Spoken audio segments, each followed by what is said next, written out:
thu cả hin lệ gôn tông tông đình lâu nắng bằng hin khô nô mà mang thế hi lên ó hin khô hi nô minh bùi tinh lung sẽ thêm thu ý na lâu chèn ho tòa ý pi ti tông cả hin lung sẽ vã nhìn lung sẽ tin cả hin câu ngắm bồi lung mồn na lâu lung sẽ hin khôi khá tuy bằng càng mây lệ càng ngô hát xong khăn nô mà lên na bon đi lâu ý định phát chi xa cả cả bi riêng hiu hâm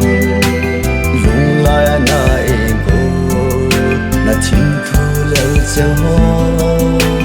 miêu đi na hạ nhẹ lung sẽ thiên thật chênh lung lại na em cô na chim thu lâu chẳng ho miêu đi na hạ nhẹ lung sẽ thiên thật chênh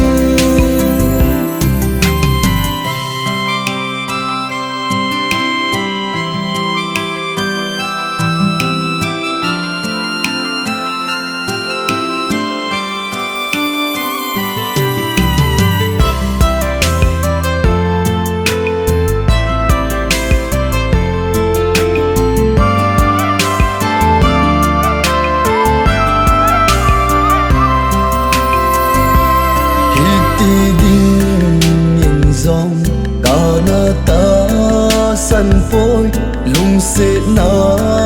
thiêm thu na hin là mi chun ipi je a golin ne hin dal bo je hang chim lâu hâm lung sẽ cả hin san hi lung sẽ thiêm thu i na lao sen ho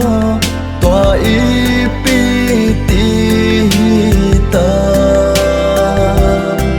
cả hin lung sẽ vã nhìn lung sẽ tin cả hin câu ngắm bồi lung hồn na lâu lung sẽ hin khôi khá tuy bằng càng mây lệ càng ngô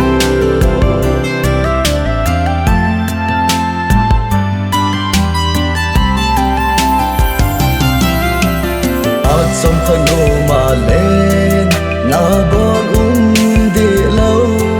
ý định phát chi xa cả cả bi riêng hiu hâm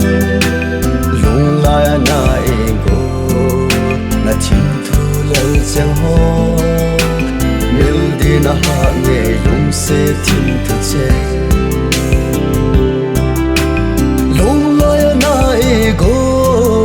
na thiên thu lâu chẳng ho miêu đi na hạ nhẹ lung sẽ thiên thu chênh